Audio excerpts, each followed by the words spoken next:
7 times world kickboxing champion. It's actually the thing that started to probably heal the traumas that I did have. For me, it's become a joke, the whole kickboxing community, the way it's done. Nobody really understands the different types or the history of it either. And if we don't have a physical component to therapy, then we're going amiss. Today's guest is very inspirational. He's a 7 times world kickboxing champion. But today, we really want to pick his brains about PTSD.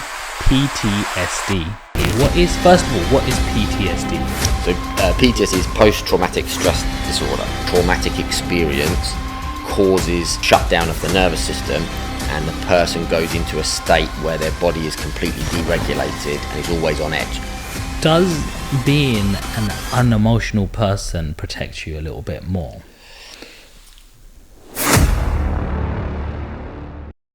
Welcome back to Take a Seat.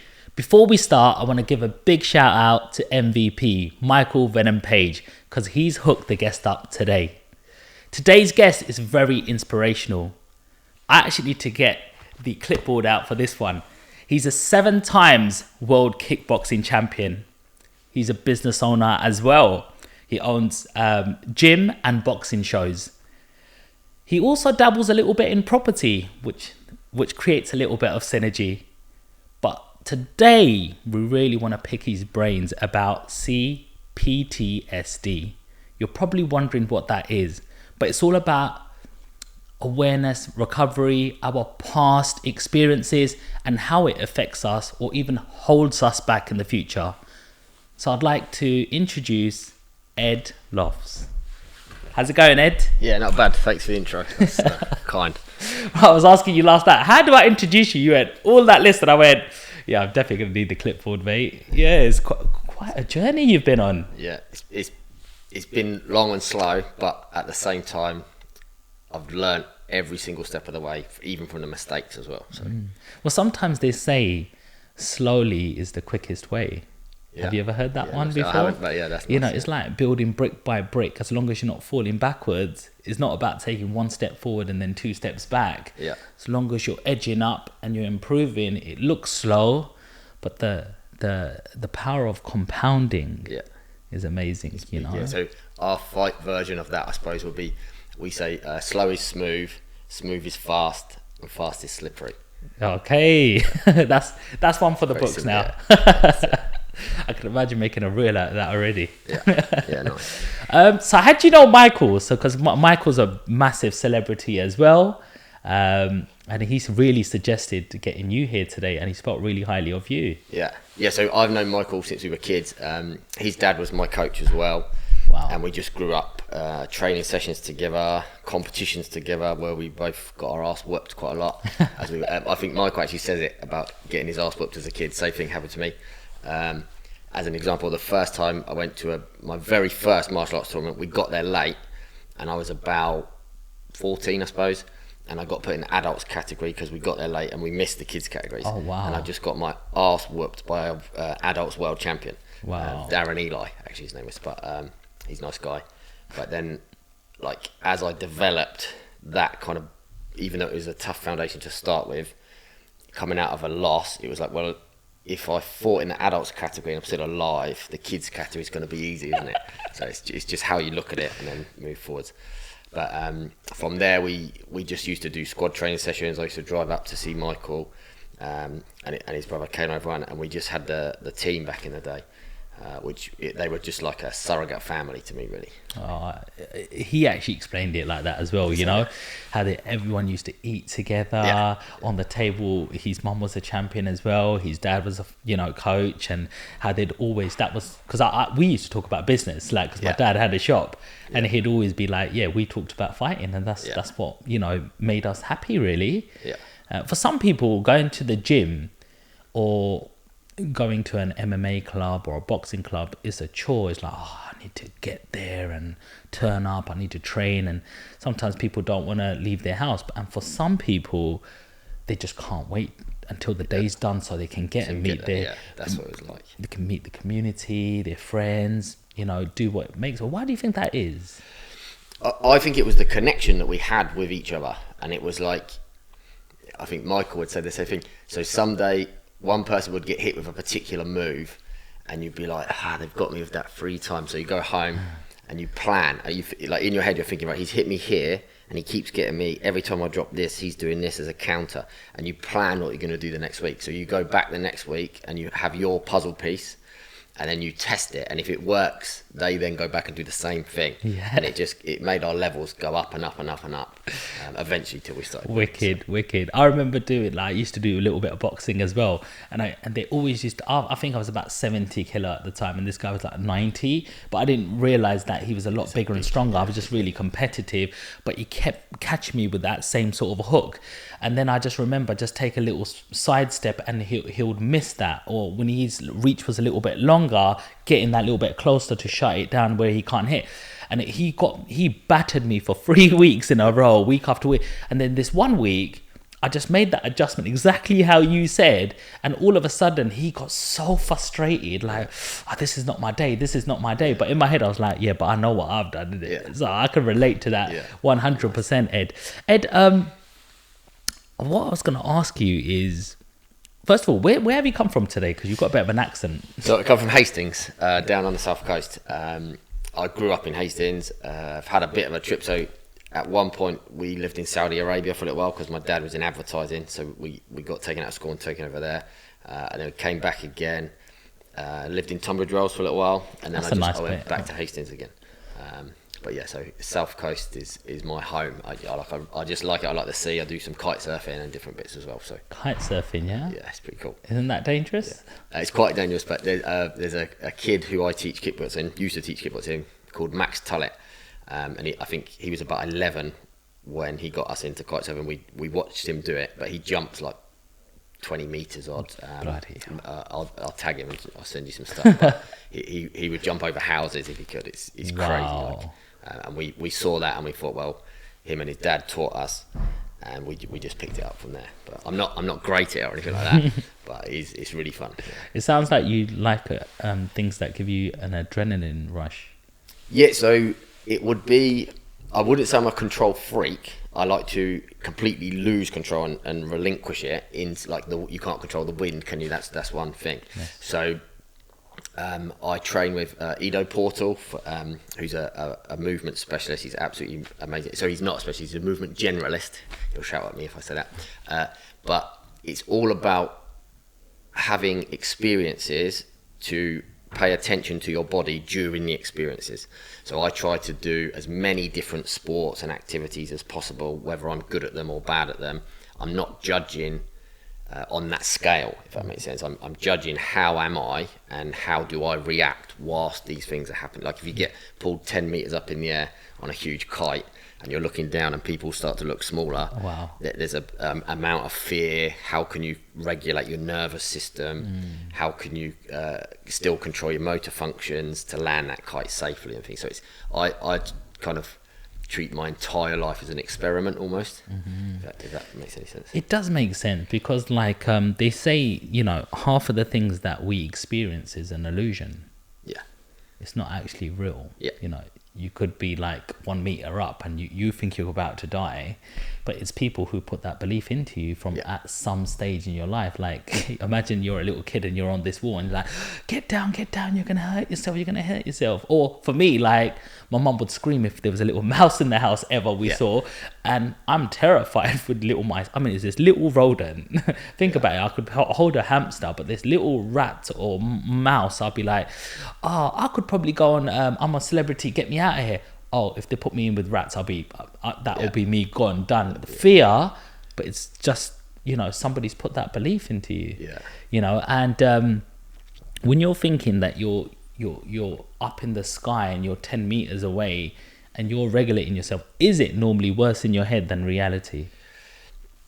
That is a good question. So depending on the height, obviously, if you have the skills to control it, then your nervous system understands that you have control still. And it's the point of when you lose control that I personally think that's the only instance when everything becomes improvised.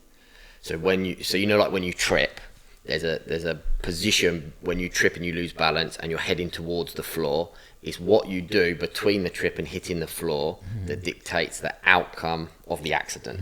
So it's like Norman Wisdom, when he got his he got an award from the Queen, and I think what he did was he's like, I don't know, he's probably like 75 or something when that happened, and he pretended to trip over and did a forward roll. But everyone, when you see a 75-year-old man trip, they go kind of thing, and then he rolls out of it and starts laughing. And it's having that ability that when life throws a curveball at you, every single bit of you might be telling you to do something, and can you use your awareness and your consciousness to override it, to pull it out of the bag? And that's what I'm interested in doing with my life, if that makes, if I've conveyed that properly. Yeah, you have. And a lot of situations you can do that, but there's very, very special circumstances, shall I say, that can't happen. And it can drive people to an enormous amount of sort of anxiety. So I'll tell you something personal. Life's been perfect, good. You know, I've been through ups and downs. Bullies you can handle, work, jobs, managers, you can handle things like that. And that's what I agree with. And like, he spoke to me like this, it's fine. It just means this. I could either leave, work harder, do what he says, or learn from this situation. And I normally just went learn, and you build. And eventually you can move on to better places. But then there'll be a situation, for example, my mum hasn't been feeling well. And all of a sudden there's a CT scan going on, and then a PET scan going on. And from life being normal to, hang on, she's got cancer. And a doctor looks at you and goes, she's got 12 months. And you look at that doctor and went, sorry, she's 58. She's come for a routine scan and 12 months. And it's like, okay, cool. So first thing, you go around and you go, oh shit, dad's in pieces. Cool, these guys are not God. So don't take it gospel, and we'll do a bunch of stuff. Mum's like the strongest woman you'll ever see. And she goes, they're lying. Like, you know, walk out. Sisters, brothers in pieces. Picked up the pieces. Mum's family had to tell them, picked up the pieces. And then a day or two later, everyone's patterned. We've changed up diets, cut sugars and stuff, and we're in that situation. And then come back to reality now. So it hits you. So you're driving along, and you're going to your gym, and you've done your meetings, and you're going for that same drive home that you normally do, and everything. Work's done, meeting's done, gym's done. And then that drive isn't the same drive anymore. It hits you. Poof. This is what's happened. 37 years of your life, that woman's been in your life, and now somebody said that person's not going to be there anymore. What if it is true to an extent, or you're on a time limit now, and the anxiety hits you? And I've never ever felt that before. And heart palpitations, and it's like, what the hell's going on, and what am I going to do, and how am I going to do it? And next minute the tears start coming, and then it's like the first person you want to call, they're going to get it. Like, why has that happened to me? Like, she didn't deserve that. Like, how do you deal with that situation? Because it's the fear of the unknown, and it's loss of control. So it's not you're at 10 or 20 meters high that you think, okay, I've been here before, I can swerve. It's like that situation. So first of all, before we go in for any advice, I'm really sorry that you're having to go through that. Because it's a really terrible thing to have to deal with. There's a lot surrounding it. There's you got like the physical effects of it on yourselves and the people around you. You've got the mental side of it, and you've got the emotional side. And it's all about actually feeling it and allowing it. So you get these people on Instagram, Facebook, they say, oh, you need to learn how to let go. Nobody tells you how to. They tell you what you need to learn, but they don't give you a process for learning it. I would start off by, first of all, you mentioned something really important. You said you cried. And a lot of people wouldn't say that. They would sit there and say, oh, I'm going to tough it out, I'm going to go through it. And then 30 years later, they'll start crying about it. Because it's been suppressed and they've dealt with it. But what you've done is a healthy thing. We try to avoid it a little bit first, but the quicker you get to the point and you start to actually feel what is happening, the quicker you're going to start to be able to deal with it. You've done some things as well. You've gone, we're going to change the diet. So you're taking the actions you can, but you've also admitted that some things are out of your control. So I think that's you're showing some very, very healthy habits in that way, if that makes sense. The next thing I would say is, I'm going to share something with you, but it's not to do with what I call it trauma trumps. Okay. So people that, like, I'll tell you my trauma, and then they try and trump your, or something worse has happened to me. Right. And it's the same as when if you're sat at the dinner table as a kid and you say, like, my mum's food was terrible, her cooking. She just used to overboil everything, vegetable wise, right? So I just wouldn't eat anything. Put it at the table. You don't want to eat the vegetables, so your parents say to you, there's kids in Africa that are starving. How dare you not eat this food? And you're like, yeah, but I'd give it to them. Like I would actually do that if I had a control over it. But people are guilt tripping each other, and people are not sharing authentic. I don't like the word authentic either, but we have to use it authentically. People are not sharing what happened to them with the experience. So you don't know this probably, but so I used to have a sister who passed away from cancer at the age of, I'm terrible with dates and things like that, but I think she was 28 when she passed away. Sorry to hear that, bro. So because we've gone through the process, like I said, we don't mind talking about this. My mum's dealt with it, and the family are kind of there, so it's something very close to our heart. She died of cancer as well, so she got cancer at the age of 14. She woke up one morning and couldn't move her legs. Rushed to the hospital, checked her out. They found a cancer in her spine, which had compressed her spinal cord. So then her legs wouldn't move, and they operated. She completely recovered from it, and for a good amount of time she was really healthy. However, she didn't do what you're doing and take stock of what could have happened, looked after herself properly. She was smoking, she was drinking, she was doing all sorts of things and it wasn't her fault. They were the coping mechanisms she had at the time with the education that the family had. The cancer came back when she was 28. She passed away from it. We were literally in the hospital in London, and she was right in front of us. We had my mum and my dad there, both my brothers, and she just took her last breath and passed away. So it's like a sad thing. We cried. It was a traumatic experience, but it's been processed. And once it's been processed, it doesn't have the same gravity, the same emotional impact as it does. Your situation is very different because you're trying to do what you can in order to make the best of the current time that you have, and you don't know how long that is, if that makes sense. So gratitude is really important to say that we have still got time, we can still make the best experiences, the best memories with each other and stuff like that. And like there are other, even though the doctors say that cancer can't be cured or it's terminal, people have recovered from it, and that's a proven thing. So there's always hope as well, which I think is really important. But the crying process is cathartic. It repairs our nervous system. It allows us to de-stress. We go back to our parasympathetic nervous system where we're relaxed after crying. So my advice is, if your whole family needs to cry together, cry together. If you spend time together and you experience joy and happiness, creating the memories, cry then.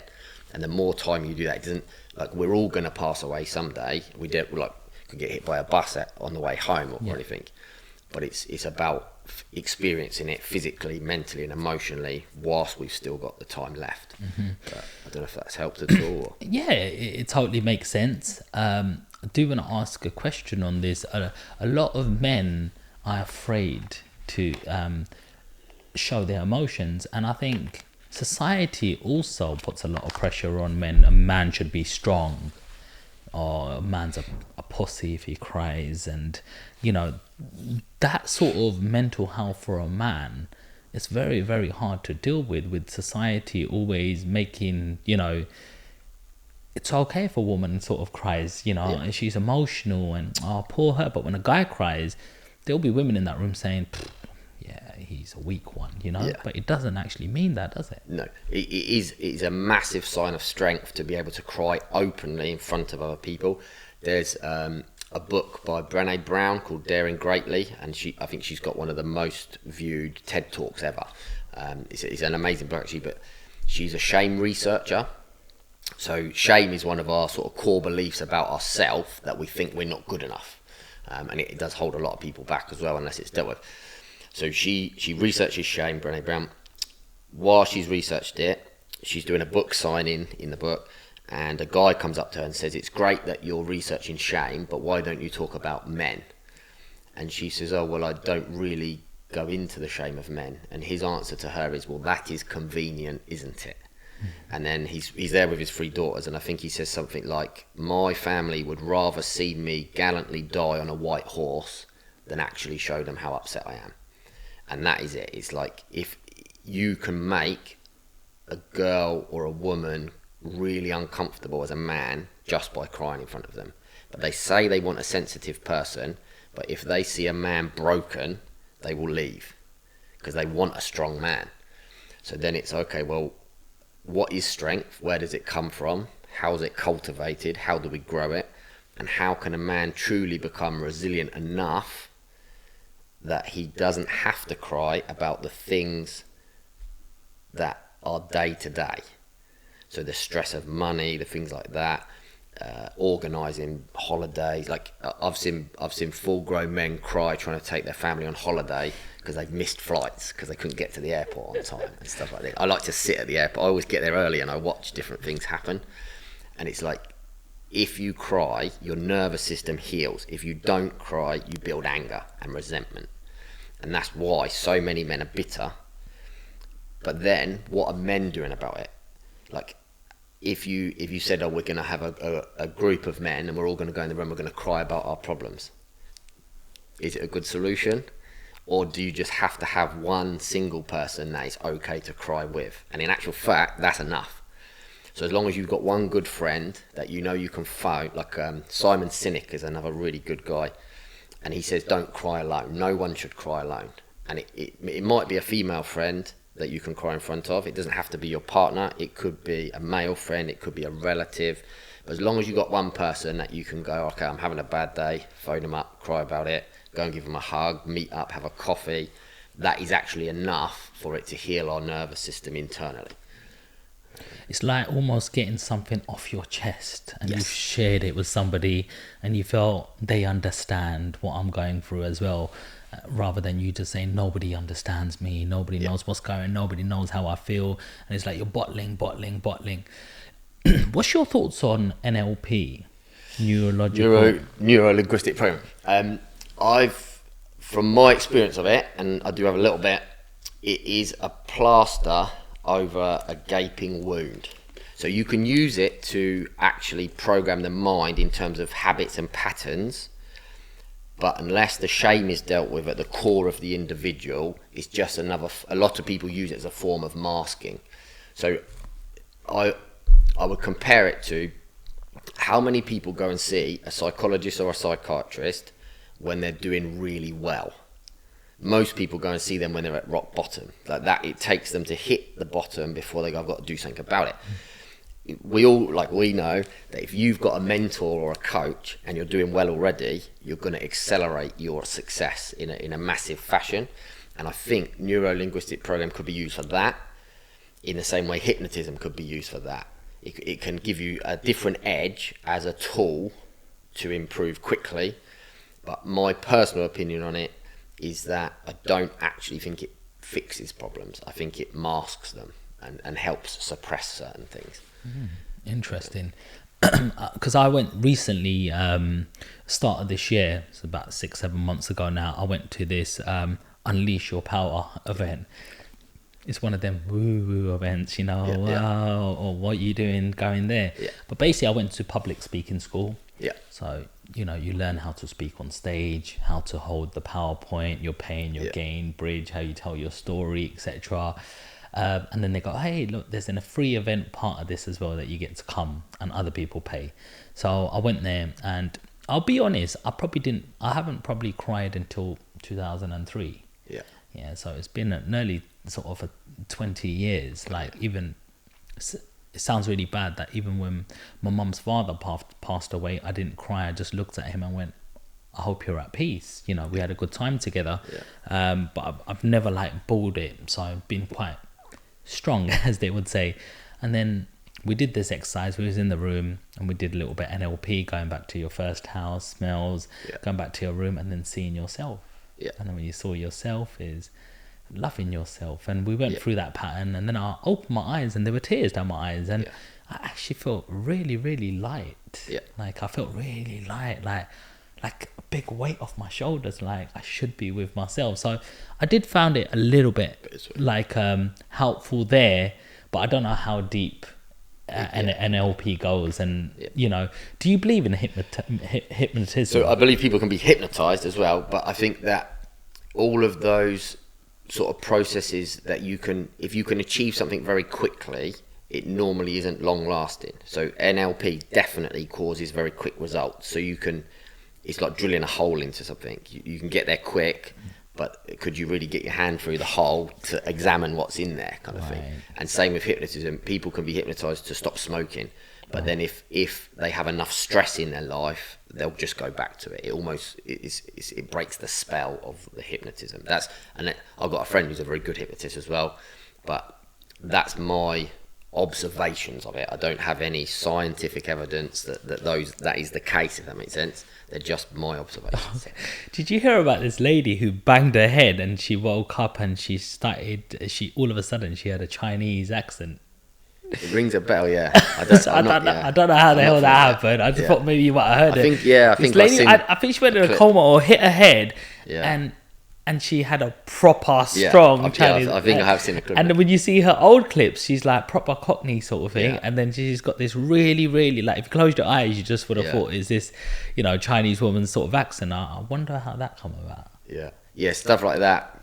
I wouldn't be qualified to comment. It's a bit.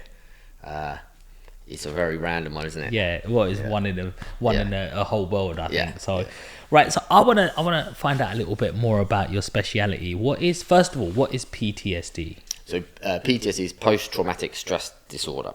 So soldiers suffer from it, and there was a lot of studies, many studies done to try to work out why it was happening. It's basically an overload in the nervous system, where one single traumatic experience causes a shutdown of the nervous system, and the person goes into a state where their body is completely deregulated and is always on edge. So they end up with what we call hypervigilance. So their body, you know, like Spider-Man's spider sense, their whole body is tingling all the time, and they're spotting dangers that aren't real. So what could happen is, like, a door could slam, for example, or a balloon pops, or a car backfires, and it just takes them back to the event where a gun went off or a grenade went off or anything like this. What happens with that is they're fully aware that they were in the war, kind of thing. I have friends that have been attacked and stabbed and things like that, and they definitely have flashbacks to that time. The difference is, because they're aware, they're fully aware of the actual event, it's quite easy to say, okay, I know that event happened, and how I'm feeling now is linked to that. It's not easy to fix it, but cognitively we can say, okay, well, I am aware something traumatic happened to me, and if the door bangs and I jump, that's why I've jumped. Like, I'm in a deregulated state. Like my mum, for example, she's had some tough stuff happen to her in her life. We've been having a conversation once, and the door slammed and she jumped, and we had the window open, so the door was banging, kind of thing, and the catch wasn't catching, and about 5 seconds later the door banged again and she jumped, and then I just was looking at her, and I was a bit out of order, but I didn't go and fix the door because I wanted to see how many times before she became aware that that's what was happening. And 3 times in a row it banged and she jumped out of her skin, and then after the third one she had enough feedback from the room that she went, oh, the door's making me jump, and then it stopped affecting her. But that's so PTSD is related to one traumatic incident. It can be more than one, could be like a course of them, but generally it's one traumatic incident that's caused the nervous system to trap trauma within it, and it's held within the body, basically. Okay, so yeah, I got that bit. Now the complex. So this is the tough part with complex trauma. So with complex trauma, so it's quite a new thing. So there's not really anybody that's like an expert in it. There's lots of people studying it. And I work with a guy called Tim Fletcher from Canada, who's absolutely amazing. He's got 25 years experience working in complex trauma. He comes from an addiction background, so he's had 30 years experience treating people with addictions from all sorts of drugs. When you treat somebody for an addiction and you don't treat them for complex trauma or the shame, a small percentage recover from addiction. If you treat them for complex trauma and the shame, a huge percentage, I think it's up to 65% plus, actually beat their addictions. So the change is amazing. But what it is a string of unprocessed emotional or physical traumas that have happened to you over a long period of time. So what could happen is you could be sitting in a room and something triggers you. It could be a smell. Did you say earlier on, so when you were in your car and you're driving along and then you'd been sort of busy and then suddenly something hit you and you started to cry? Yes. So there's something has allowed or triggered you.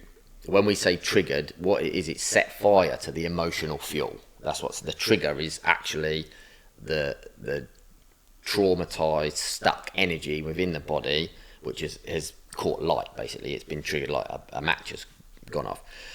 So that's causing you to cry, and if you thought back, you'd be able to work out what it was. But you have to become almost an investigative detective to try to find it if you've got complex trauma, because it could be that somebody's walked past and they're wearing the same aftershave as a person that traumatized you, and you've smelt that, but you can't connect the two. Whereas if you knew a grenade went off in the room, it's going to be quite simple to say, well, the grenade and then a balloon making a loud noise is what's triggered me. But it could be aftershave, it could be a noise in the background of a microwave going ding, that like there was a fire in the house or something, and at the time that the fire was happening, you've run out of the house, your whole house was burnt down, but the particular tone of the fire alarm was very similar to the ding on the microwave, and you've just gone back to this time that you lost your whole house and everything. So it's unpicking and unraveling the different ways that our body perceives outwardly and registers our attention. And if you think you could be asleep, and if I clap next to your head, you'll jump awake, wouldn't you? So your body is registering data all the time. Temperature, smells, sounds, what the textures of different things as well. And every single time that somebody suffers any type of physical, mental, or emotional trauma, their body is registering during the point where they believe or perceive that they're in fear, like we talked about earlier. Some people might perceive fear after 1 meter above the sea, and other people can go 20, like some of these guys are jumping 20 meters, and they're not scared. But it's when the body goes into a fear state, your physical body wouldn't know whether you were 1 meter or 20. It just knows that you're scared, and then it starts to register all these things, and it basically, like you said, it compounds things. So all the data becomes compounded in one space in the body, and every time, like we have a list of these things that are going to trigger us, and subconsciously, and every time one of them triggers, we could actually feel exactly the same way as we were feeling whilst we were being traumatized. And so I don't know if you ever had it where you're sat there and you just get a really awkward feeling. You don't know, like it might be eye contact with someone. Some people you can make perfect eye contact with, and then other people, as soon as your eyes meet, you look at the floor and you think, that's not me, I'm a confident person. And the way complex trauma affects us is it's a string of these unprocessed physical, mental and emotional traumas that are all raveled together, and they need unpicking really slowly. So there is no quick fix, which is a tough bit. Wow, that was a proper explanation there. But yeah, it does totally make sense. Does being an unemotional person protect you a little bit more? This is a good question. So if you eat, are you eating for sustenance or for emotions? When you go to pick a car, do you choose which car you want because of emotions or not? So it's maybe everybody is an emotional person, but some of us are ignoring the emotions, or some of us are just unaware of them. Does that answer that? A little bit. I mean, I've eaten foods, sometimes they do make you happy. Yeah. You know, food does make you happy. It's your gut, really. But then sometimes I've eaten unemotionally to say I need to do that competition on stage and I'm going to eat that many carbs, protein and fats. Yeah. And I can block everything out. I can buy a car, a really nice one. And I recently had a nice Range Rover, black roof, white body, side steps, redded leather, and then the insurance quote came this year. All of a sudden, from 1,800 what I normally pay, it's $6.5 grand. And so I just tested out another car. I said, "Is it me or the car?" I tested out another car. I said, 300 quid. I was like, "It's the car." Yeah. Is that something that's, because this might not be true, but somebody said that loads of Range Rovers have been stolen in London, so the insurance has just gone Pretty through the roof. much Is that what it was? 50 Range Rovers a day are being stolen in central London alone. Yeah. And as soon as they get hold of it, the police will come and go, no point investigating, just tell your insurance company, because it's gone. It's bombed straight into a container. It's gone abroad. So that happened, and I loved my Range Rover. I had it for 2 years. I always changed my cars about, but I was like, hey, I got 1 more year with this car, but it was like, nah, I cannot justify that. Even if I can pay it, I'm not going to justify that. So went to a BMW showroom, iX, lovely car, 6 months old, brand new leather and stuff. Wasn't the most favorite car, but it was another Jeep sort of style. Hey, look, there's no road tax on this because it's fully electric. It gives me 250 miles a day, easy fast chargers. I can make this work. No congestion charge. Insurance quote 1,700. Similar payments every single month. Boom, done it. Because it was like I took the emotion aside and said, don't feel emotional to this. This is not practical now. We're going to do that, and I'm going to feel just as good in this car. Like, it's a new car, and it might have a BMW badge and not a Range Rover, but that's your ego now taking over, that you want to be seen in that. Sometimes there's certain business deals I have to do, but it's like, push the emotion to the side. Does it make sense? It's like being in an auction room. Am I going to like be egotistical right now and go, I'm going to beat you, and then be left with a problem? Or am I going to go, no, 85 grand is my limit. Boom, went over, shut off. I know I like this property. I know I want it. It just doesn't make business sense. You're going to have problems further down the line, and it's like some people have this switch the emotion off now. Like, it just doesn't. You have to have that point. Is that a thing? Like, do people? It's a massive thing. So what you've just described is the executive function of the prefrontal cortex, which is the adult brain. So you have gone, right, I'm sitting here, and I know that I can, if I want to feel good, right, I can have a can of Coke, I can eat a donut, I can phone up a beautiful woman. And there's loads of ways of getting this dopamine, this quick fix dopamine. Then what we can do is we can go, okay, but the prefrontal cortex comes online and it says, that would be great, but you haven't done your chores this week. So you're allowed to treat yourself once you've done all the chores.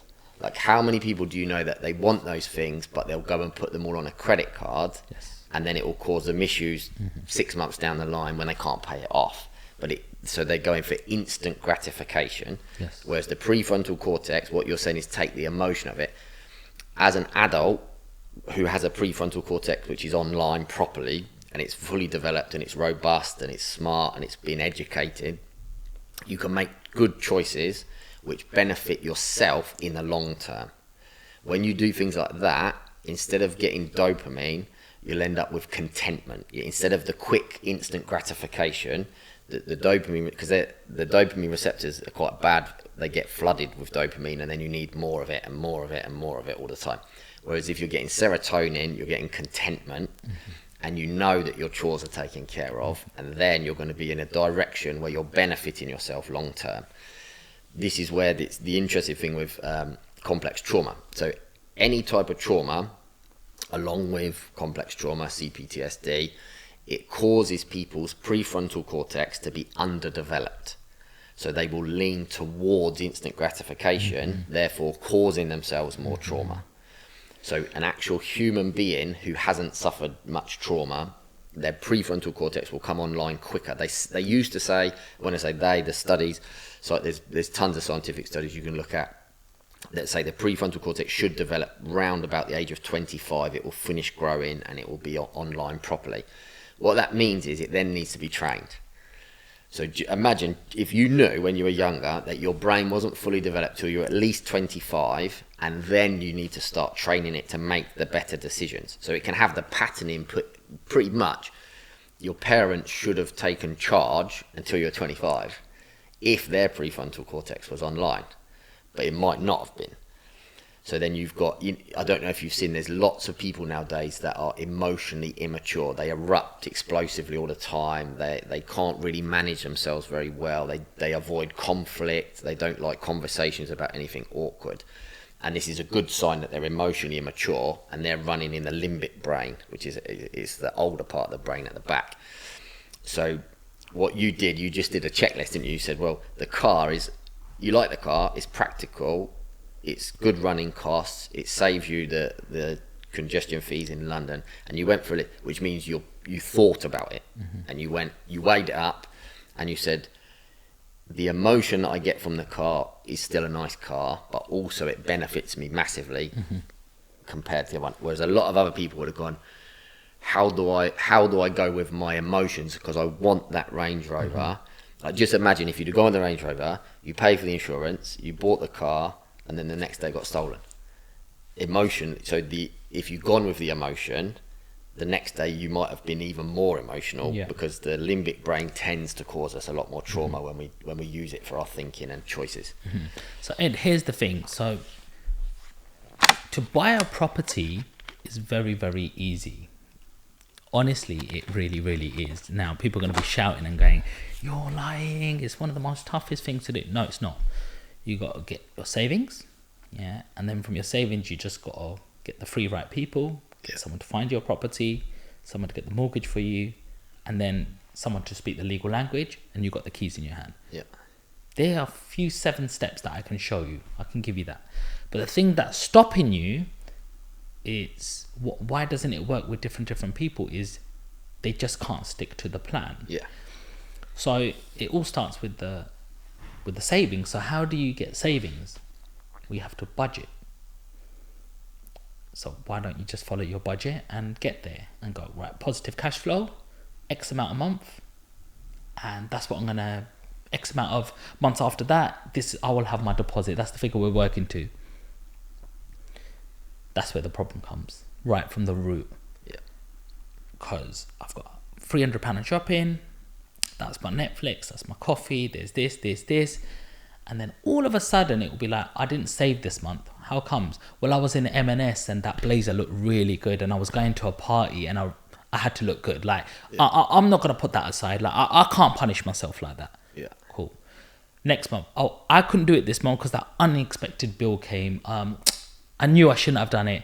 And then the month after that, it's like, how'd you get that car? I goes, do you know what? I just got some finance. Yeah, I really deserved it, man. Honestly, like, it's been too long I've had that banger, and I didn't want to do that little repair. I just bought you. Okay, next month is like, you're on holiday. Even I haven't taken a holiday. Where are you going? Oh, I'm going there. A few of my mates said, let's go. And it's just like, so every single month, you've made an excuse for the last 5 months. I'm trying to help you, but you don't want to help yourself. I can't understand that. But what you've just told me is complex trauma. Yeah. Somebody's felt something and gone into the emotional pattern and gone, I need to do this because it's fight or flight, and they don't want to fight this thing. They want to take the easy route and just fly it straight away. So talk me through that now. So you definitely understand just by your explanation. So what we're talking about already, you've observed it in people. When I've observed it but don't understand why they do it. You're from the other end. Well, so I was at this end originally. So what happened was I was seeing people, and I was like I get, it's probably similar to you. You get asked for advice a lot, and I got to the point where I don't know where I got it from. It's probably from some meme or something. But it said, when someone asks you a question and they don't listen, stop talking. But the people, if you stop talking to them, they ask more. So if you say, like, hold on, I'm not going to ask that, then those people then come out with more and more questions. I coined them ask holes in the end, because they're literally, they will ask, and it doesn't matter. It's like that person is just going to ask you questions. You're going to give them the thing, you give them advice. You can even help them do it. And it's like feeding a bottomless pit. And it doesn't matter how hard they get out of it. It's almost like they're digging themselves further in the hole because they don't want to get out. And I was like, okay, well, what is this? And I've seen it with diet plans, exercise plans. I've seen it with relationships. And it got to the point where I've seen people self-sabotage world championship. Like, we're talking athletes that are so amazing that they could have done anything in the martial arts industry they wanted. They could have been boxers, kickboxers, all sorts, and that they could not face the feelings they had. So they just masked over the top. They couldn't use their prefrontal cortex to train it to eventually override the feelings. And that's what should happen. The problem that you've got, because if we have CPTSD, not only do we get hypervigilance, where we're always spotting dangers in the room. So we talk about like a shame spiral. So a shame spiral would be something's triggered me in the room. Like, say if I use this room as an example now, I could be like, okay, well, there's lots of lights, but because of lots of lights, the light bulbs are going to get really hot. What if one of them pops and it causes a fire? And we're stuck on a 4th floor, and because we're on the 4th floor, I don't know the building very well. And if I don't know the building very well and I didn't check the fire exits, I'm going to be running around, and I could go down the wrong one. I could end up in the toilet, and I couldn't get out, and I'm stuck here. And now I can't be safe in this room, so I've got to go home right now, and we've got to end the podcast. Wow. That's called catastrophizing. So they're literally talking themselves into an anxious state, yes. And they'll get faster and faster and faster, and they're just trying to avoid the successful part. They're avoiding the brain taking over, calming them down, and thinking through a plan. So even if you give them a plan, they're going to look at the plan and catastrophize every line. Stage 1 of the plan, catastrophize.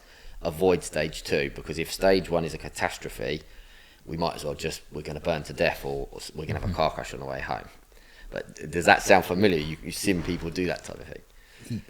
Yeah, absolutely. Like, people always know how to talk themselves out of things, and I don't know if you've heard this phrase before, but if you don't pay attention. Yeah. So I was on social media for a couple of years now, but the first year I was just putting out a load of free content. Yeah. How many people did I actually help? Very, very minimal people. Yeah. Because they'll say, great advice, Sean, and a few months later it's like, how are you getting on? And it would be like, oh, I'm gonna do it. I'm gonna make that change. That will happen. It's like false promises. And it's like, I'm actually not helping anyone here. So it had to go to a filter that, hey, Sean, can I speak to you? Yes, of course. I'm going to charge X amount for this consultation. Yeah. And out of 10 people, you'll have 2 people go, all right, that's fine. Yeah. And they will take action because there's accountability there. Yeah. They've put something on the table. Yeah. They want value for that now. And the ones that go, do you know what? I can't right now, and I've actually got to do this. And it's like, okay, so there was the real answer. As soon as I've asked you to put something on the table, you can't. And some people will say, well, how comes you're a multimillionaire and you can't speak to me for half an hour, an hour? I was like, I've got things to do in my day as well. Yeah. You know, I don't mind honestly helping people, but I'm not really helping you if you're not going to help yourself. Yeah. You already know the traits. We've been through it time and time again. We're in this position for a reason. Yeah. So even if how do you make somebody accountable? The tact of it is that you can't. But what you can do is, instead of just telling them what they need to do, tell them how to do it, but also say to them, it's going to be hard work. So I get quite a few people comment on my posts on social media things, and they say, what do I need to do to fix this? And the first response I say is, there's no quick fix. It requires effort. So as an example, so I have a process which is attention, focus, concentration, and self-discipline as a practice to become self-aware. The other thing you have to watch out for is, if we make people self-aware, they suddenly become aware of their problems, which creates anxiety. So the more awareness you have, like yourself, if I said to you about, tell me what's going on the news, tell me what's here, you're quite aware. You've got your finger on the pulse with lots of different things. So, but you're capable of coping with that amount of awareness. Whereas people try to hide, and it's the same as like eye contact with someone. We talked about that earlier, where if we meet eyes and I look at the floor, there's an avoidance there of something. Yeah. And it might be the truth, it might be the physical features, I might be intimidated, it might be that I've found someone attractive and I just want to look away. Yeah. But the eye contact is really important. So when we're thinking about a plan moving things forwards, we say attention is all of the data that is currently going into your brain, your prefrontal cortex, through your senses. So what can I see, what can I smell, what can I hear, what can I feel, what can I taste? That helps you stay grounded, and it helps you if you really put some thing. We're really safe at the moment. We're in a nice room, we're comfortable, we've got water, everyone's friendly. So the body can relax. If the body can relax, then we can focus. If the body's not relaxed, it won't focus. Yeah. Like imagine you're at school trying to concentrate on your maths, but you're sat next to the bully. You're going to be getting digs under the table, so you can't concentrate on the maths. But then you get told you've got ADHD, and it's just like, no, I'm scared because it's not a safe environment. Even the schools nowadays for kids is not a safe environment. I'm not sure how old you are, but I'm 41. I grew up and there wasn't fights at school that were being filmed. Whereas now, not only have they got the added trauma of being filmed if they get in a fight, there's bullying, cyberbullying, like there's loads of places you can get bullied, isn't there now? So first of all, we need to learn to relax by paying attention, then we can focus. If we can focus, all that is picking a target. So like you said, that if we say the first target is get a property, you know the steps for that, don't you? You've got almost a bulletproof program that if somebody follows your program, they're going to get it. Yeah. So that's the focus. We have to have a target to focus on. Then the concentration is applying our focus to the target with our time. So concentration is the amount of time we can stay focused for on any given subject. The house. So anytime I go, right, it's Friday, but I need to save £25,000 for a deposit for my house, and I'm going to go out on Friday night and I'm going to spend £80 on beers. You've been distracted by the beers, which means you've lost concentration. So then you stick a note on your fridge and you stick a note in your car, and every time you lose distraction, the note reminds you where to focus. Get a house, get a house, get a house. That's programming the prefrontal cortex. You're creating habits. Are you saying normal people, like, because this is the thing I become fixated on things. Yeah. So I've got a home that's being opened right now. I'm like, Ofsted. When's Ofsted? Yeah. Every day I'm checking in on the portal. Have they addressed it? Yeah. Because I know as soon as that happens, I can get staff in there and stuff. But I become fixated, OCD on things like that house. When is it complete? When's it complete? Phone the solicitor. What's happening? Anything stopping it? This. But half of the problem is lack of communication. I'm like, why didn't you call? And he goes, well, he's supposed to do it for me. Yeah. Okay, but did you follow up in the last 2-3 days? No, because he's supposed to. That is half the problem. Or a builder will be like, why haven't you turned up on site? I've just checked the property. Yeah. Well, I needed some varnish. Right, so why didn't you tell me? Well, you were supposed to get it on site. I did tell you back at the start, but you haven't got it. So when you get that, so my project delayed 3 days because. But are you trying to say that a lot of people will just take things sort of lightly and just assume and allow? Some of them avoid it completely on purpose because there's other people out there that will sabotage a project, and they know there's resentment. People have resentment in them, so they can turn around and they can say, if I don't get the varnish, I'm being paid and I'm going to waste 2 hours of this project and I won't bother starting. There's a shop next door where I could have got the varnish myself and I could have claimed the money back through expenses, but they don't understand the procedures. So some people do it on purpose. Some people do it because they've never been given the modelling, so your business program that you can run people through to buy a house, you're giving them what we call modelling. People should have got modelling from their parents. So for instance, if I had a breakup in a relationship when I was much, much younger, I took it really badly because I'd seen my mum and dad break up, and my mum took the breakup of the relationship really badly. I thought that's what should happen. I thought I should be devastated when a relationship breaks up, because I put so much value on the relationships that I would stay in them even if it was detrimental to my health. Whereas if you run staff or anything, you have to give them the modelling, we all assume that other people know what we know. So if you go up to someone and have a conversation, they've only ever experienced what has gone in through their own senses, but their senses develop a sphere of awareness. So, this is why in a room or two, so you could have it in a room with two soldiers where a bomb goes off, one of them gets PTSD and the other one doesn't. And you can have it in a household where two kids grow up, siblings, and they develop completely different characteristics because they're looking at the same thing from two different perspectives. One of them could be completely unaware that something bad was happening in the house, like mum and dad's having an affair. One kid's completely oblivious to it and is playing with his toys. The other one has heard something and was aware of it, but the parents don't know. One kid grows up traumatized, thinking everyone's going to cheat on everyone because that's what happened to their mum and dad, and the other one's completely oblivious. And without actually understanding the process of attention, focus, concentration, and self-discipline, and how it builds awareness and what awareness is, everything's a puzzle. And it sounds like there are people out there, and it sounds like maybe that you're one of them, that you solved the puzzle yourself. So you've gone, right, you can think logically, you can go, okay, I need to follow. Once I phone someone up, like, so say for example, you had a solicitor purchasing a house for you, and they hadn't contacted you within how many days do you contact them to chase them up? Is there a particular time frame you use to chase people and things like that? Or? I just like to do it just for the sake of it, to make sure I've done something in the day. It's like, Yeah. hey, just wanting to make sure everything's all good. Yeah. Do you need anything else? And sometimes I go, no, we're still waiting for the agent. I'm like, okay, cool. Yeah. Thank you. All right. Boom.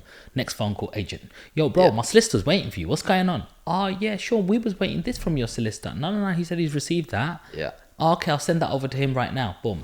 That's saved a week already. Just them 2 phone calls just for checking up. I'll tell you what it is, Ed. I was born in a shop. Yeah. It's from the age of 8. So I saw people around me every single day. And my dad is an army general. Yeah. Yeah. And I've pretty much, lived with him up to the age of 25, that limit. So every single time is, where's your money? Let me have a look at your account. He would go into my private space, but making sure that I'm doing the right thing. Right, you've saved you've got $2,000. How much of that are you saving? I don't know. Maybe I'll save 100 or 200. What are you talking about? That's not even 10%. You got to be saving at least minimum 50% of that, son. Yeah. If you want to become something, do you want to become something or not? And I'm like, yeah. Well, you need to be saving 50%. And so it was like, all right, Dad said, if I want to become something, I've got to save 50%. I don't know why I was doing it, but it's like, boom, 1,000. 12 months later, I've got $12,000. Cool. 10% on that house. Yeah. You can go for it. Oh, can I now? Like, all right, so let me go and talk. And then it was like, boom, I got the asset. So I saw results on the back of it. But all of this through my teens and, before my teens as well, it was just like, he's a bully. He always pushes me around. But I also had this little bit of love for him. Yeah. And then after I saw the results, a lot of normal people are not born in a shop. Yeah. They're at home. They finish school, PS5 or PS4, Xbox, dinner time. I could do a bit of homework. And it's whatever school's teaching you and what your friends are doing, you're doing the same. Yeah. And it's like copy, paste. Yeah. So that's why there's only a few mentors and a lot of people who want help of stronger people like that. But it's because our circumstances have been very, very different. And the pressures we've been put on as a young age, a lot of people haven't. So when you now go, my dad taught me that at 15, and you're trying to teach an adult, 25, 28-year-old, the same thing, and they're like, oh, okay, but why do I do that? And then you try to put them through it. It comes to a limit where they just turn back. Yeah. They can't go through it, and it's like, bro, you were nearly there. Oh, yeah, but the car was nice, bro. When am I going to get a chance to get that car? And it's like, what is the solution, Ed? So what you're talking about there is quite interesting, because you mentioned that your dad said, do you want the results?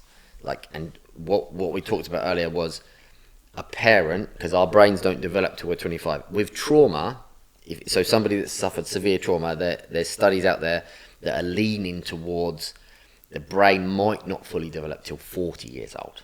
So the prefrontal cortex, and it can be switched off completely because part of the brain actually deteriorates to avoid connecting emotions with memories. So we don't want to be looking at traumatic memories, so the brain sort of shuts off, and it means the prefrontal cortex doesn't develop properly at all. So what you said is your dad gave you some modelling. He said to you, here's the amount of money that you got, and you need to be saving at least 10%. That is what we're talking about you're borrowing your dad's prefrontal cortex. He's saying to you, yours isn't developed yet. Listen to what I'm telling you, and it will do you well in the future. Yeah. That is unconditional love. Because at the time, you wanted to be playing the place, so you wanted to be going out for football with your friends or whatever. But your dad's saying, this is not going to serve you well. He's saying to you, please don't listen to your limbic brain. He knows better at that time. And by listening to somebody and trusting that person, you got the result. And now you have that in your head. Yeah. So then if you were to train children, you would say to them, look, this is good advice. It worked for me because you've experienced it yourself. We have to keep in mind that some people won't even pick up the phone to a doctor or a dentist themselves. So if people are willing to avoid something as vital as the doctors or dentists or drinking water, like I've had arguments with parents who tell me their children don't need to drink water because they drink cordial, orange squash. And I'm like, please make your child drink some water, because they come into class, they're sweaty, don't send them in with a Lucozade, give them some water, please. And if people will argue with a seasoned professional athlete about how much water to drink, then how are you going to get that person to phone the doctors when they've got a serious like they're avoiding any type of conflict or issue that will benefit them because they just want to feel better. The thing that will make them feel better is phoning their doctors or going to the dentist or drinking the water. But they're looking for this very quick fix all the time. The answer to it is you have to go back to the beginning, and you have to re-evaluate what we think we know. What are our beliefs? Why have we got these systems of beliefs that become so rigid? I would then tie that in with, what does mental health look like? So when you say mental health, in people's head, they don't imagine mental health. When you say the word mental health, what people imagine is a mentally ill person. Straight away, we've linked these two things together. So mental illness looks like strict rigidity, where things have to be done in a certain fashion and it can't change. If it's not done to the fixed structure that I know works, and it has to be like this every single time, and if anything happens outside that that's a bit chaotic, then it causes a triggered response and the person gets all upset and emotional. And because they're so rigid, everything triggers them all the time, because we're living in reality, and reality is fluid all the time, isn't it? Everything's changing. Mental health looks like somebody who can go, okay, well, I need to be fluid, but I don't want to be so fluid that I can't get anything done. I don't want to not be able to work to turn up somewhere on time. I don't want to be able to not know what day of the week it is and be all over the place. So you've got to be in the middle somewhere. So some rigidity, some fluidity, and they need to intertwine and interconnect as and when you need them. So which means I can ask you a question if that's okay. So can you give me an example of a time that you use a rigid rule set and a time that something needs to have a fluid rule set?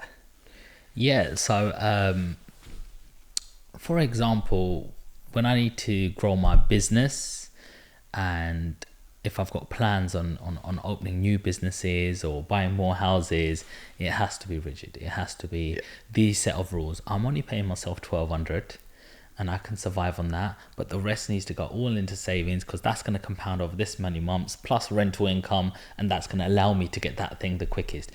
The minute I deter off that, I'm not doing that, and I haven't grown more than last year, I'm going to start getting a bit agitated that I'm not growing and I'm failing, if that makes sense. Where I'm more fluid and more relaxed, for example, I used to be quite rigid when I used to compete. Yeah. But now I'm quite fluid in terms of I'm going to the gym. Yeah, I'm not mentally strong right now in terms of I can't concentrate 12 reps, 3 sets, this many exercise, and I've got it done. That will be too much for me right now. So I'm like, just get to the gym. We're going to spend an hour. I think maybe 35-minute run gives me some thinking time, and I'll finish it off with a couple of bit of pumps. And I'm going to go, but I'm not going to stress myself out there because I just mentally can't. So maybe, was that an example? Yeah, it's perfect as well. So you've given me, imagine it as a stick. To balance the stick, you need to put your finger in the middle and you have it either end. And one end is rigid and the other's fluid, and the stick would be balanced. If you were completely rigid, the stick would fall. If you're completely balanced, the stick would fall. And then when you see somebody spinning a bow staff properly that can do it, then that's exactly what you've just said. You're saying I've got a tool. One end of the spectrum or the scale is rigidity, the other is fluidity, and you can move all the way along the whole scale whenever you want. And so the trick is, that's it, it's getting the balance. How do we enable other people to have these skills? How do we make, like, somebody who is too rigid and going, it's called, I don't know if you've heard, like, fixed mindset, growth mindset. Yeah. There's a lot of people with a fixed mindset. Yeah. I only know this way. I'm not going to do it any different. Don't tell me any different. And it's like, hey, hang on, look, if you're more coachable and open-minded, and it is to do with your beliefs, like, hey, I understand you got that belief and that's okay. But I think it could be a little bit different because other people are doing different things and getting different results. Maybe if you tried, and it's that ability to try to trust somebody else to go, okay, a lot of people go, not for me, not for me. And that's it, they shut it off. And you can't say anything after that that's going to change their mind. How do you... The thing is, I asked another entrepreneur, I don't know if you know Rob Moore. Rob Moore came here. He's one of the biggest in the real estate game. He owns quite a big portion of progressive property. And he said, the problem is you. And I was like, okay. And he goes, because these people, if they wanted to, they would do it. Talk to them about a food and the best restaurant, they'll probably go. Talk to them about a good experience, they'll probably do it. You're talking about property, something they don't want to do. So it's a you problem, not a them problem sort of thing. But there's a lot of people who are struggling, and you can see from afar you're struggling because of that. And if you did that a little bit more, yes, it's a little bit of hard work and changes some of your beliefs, but it would fix a lot of other problems in your life, like your relationships, because you now have money and you're not stressed about the bills, and you're not arguing about, did you turn the light on, did I turn the light? It's an unnecessary conversation now. It comes obsolete. It solves a lot of problems in terms of, I broke down and I couldn't get that job done. Now I'm not getting paid from that job. Well, you wouldn't have had that problem if you had like proper insurance, RSC cover, and you were able to afford these things. If you get illness, you would have had a £200 insurance that you pay every month. But at the moment, you're trying to save every single penny, better money to stay afloat. Like, I'm not saying money is everything, but it solves a lot of issues. And the barrier that is being created is when people don't allow themselves to do certain things, because there's no difference between a normal person and a millionaire like me. That's the one thing I always notice. People end up not hating me, but they just start treating me really normal when they think, you're so normal. Why did you get that life and I haven't? But these set of beliefs behind the curtain, these regimented, this rigidness or fluidity of my decisions allows me to do that, but still keep humble on the outside to go, I am just my decisions. That's all I am. And if you did a bit of that, they can't understand. They can't relate that little bit. Why not? So what it is a lot of people have been told from a very early age. So when you hear an adult telling off a child, like we say, you're a naughty boy. Why have you done that? That was naughty. But they start it off with, you are a naughty boy. Nobody is a naughty boy. Their behaviour is incorrect. So they have been naughty, but they are not inherently naughty. But right from a young age, with the use of language that we all grew up with, we get told that inherently we aren't good enough. And that's where the shame part comes in. If you solve the shame, and the reason it's so difficult is because no one wants to look at the shame. Nobody wants to to actually sit down and process it and see why they feel the way they are. I always say to people, if I don't like the analogy, but the scene from The Matrix, everyone wants that pill. If you could do it as a pill, they'd just take it straight away, and there'd be millionaires everywhere. There'd be happy people, there'd be successful people, there'd be content people. But like I said, there's no quick fix. There is no pill. Anyone that's selling you that type of thing, like you've said with your program, that it's a simple, systematic, step-by-step approach that works. And that's why it's rigid, because it works. Because it's a process. The fluid bit is how that, so one person could apply it, but their start point is different. So two people going through the program, one has one job and saves a certain amount of money every month. They might need to get another job. The other one doesn't have a job at all, so they get a job first. So the start point, there's always fluidity within the rigidity, and that's the key to it. But because inherently we've been told that we're not good enough, nobody can even take constructive criticism because they're perceiving it as an attack. So I'm here, and you might say to me, "Oh, I don't like your jeans," and I'll be like, "Oh my God, he doesn't like my jeans," and that means he's judged me. He's like, "No, you have a preference, I have a preference. Some people don't like skinny jeans, other people do." And unless someone has that ability to sit comfortably and say, "Oh, thanks for that, I'll keep that in mind," and then say afterwards, "Well, what have you got any other suggestions for jeans? Because I know nothing about fashion at all." Yeah. Then you have a conversation. So what was perceived as an original attack or an insult, when you don't have shame, you don't get those emotional responses. You go, "This person's trying to help me, they're trying to give me something, they're trying to coach me, and I can learn off that person." But if you've got shame, which is, it could be from your parents, it could just be from, like, people could even watch a film and they could get shame from the film because they're comparing themselves. We've been taught all the time, "You're a naughty boy, you shouldn't have done this, you need to be just like such and such a person. Why aren't you more like such and such a person?" And then you make direct comparisons. By making comparisons, you're becoming rigid all the time. You're saying, "Well, I need to be more like that, I need to change this." Not saying, "Who am I right now? Who do I want to become? And how do I bridge the gap between those two things?" But we just don't have these conversations. Like even this conversation, people don't have conversations like this nowadays because it's avoid those things. And what it is our nervous system, because we become hyper vigilant, we get this hyper arousal as well. So, you know, if somebody sort of says to you, makes a comment or something that's a little bit rude, but it's got a bit of joke in it, and it wasn't an attack, you know it's a good friend, it wasn't an attack, you don't go completely mad at them and throw them in the road or whatever, because your emotions don't go right up. If you've got trauma stored in your nervous system, you don't have a slow build up of emotions and then it comes back down, because your limbic brain gives you the emotion and your prefrontal cortex brings it back down. You have hyper arousal. So it's like road rage with everything, basically. But people learn, because we can't cry, we can't scream and shout, they just internalize it. So then it causes, so the three things it causes is physical tension within the body, this way around. Then it causes ruminating cyclical negative thoughts, which is that catastrophizing thing I was talking about earlier. And then it causes expression of negative emotions. And just by talking to you today, you have very little tension in your body. You can see that by your posture. Your mindset is a growth mindset, which means you have very few ruminating negative cyclical thoughts.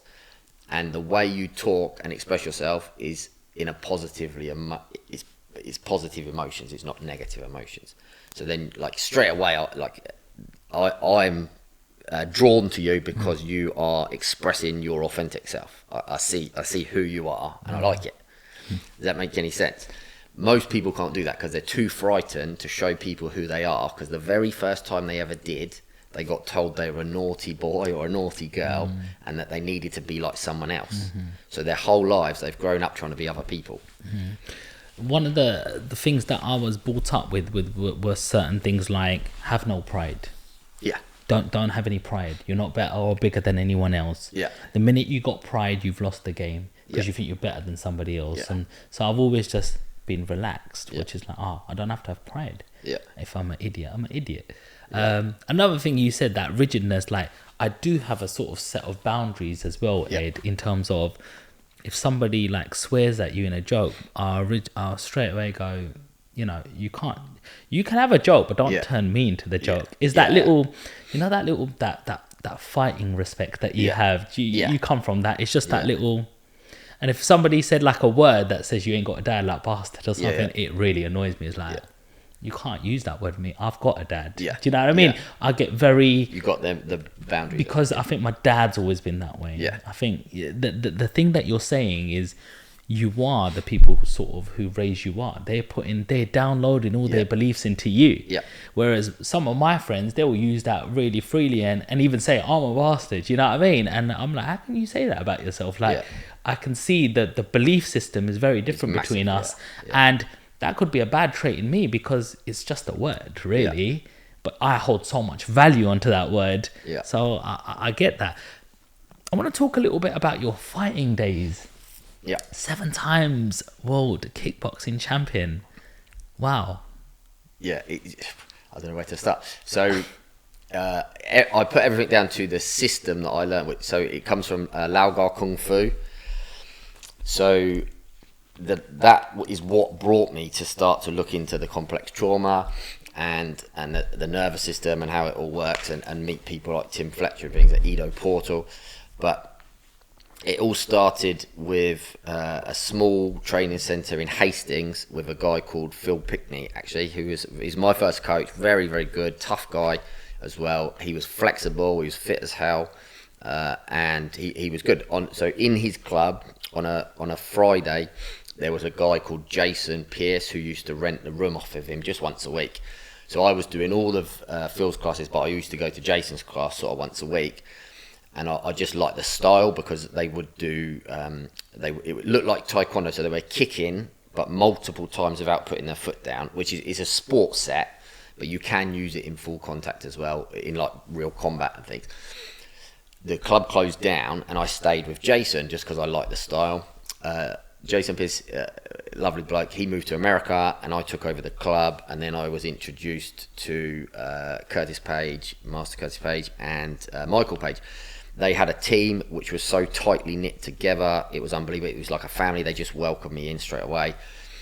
Michael's always dancing all over the place, and like I love dancing myself as well.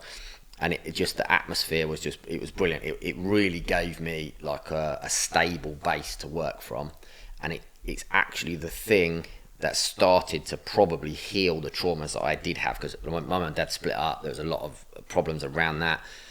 Fights at my birthday parties and all sorts of stuff between them, but it gave me somewhere to go where I was encouraged to be who I am. They said, like, these are your strengths, these are your weaknesses, work on your weaknesses, try to become this person, you can express yourself. I was given a voice there, so I could actually, like, when we had discussions, I was listened to as well, and that, I think that's where it developed.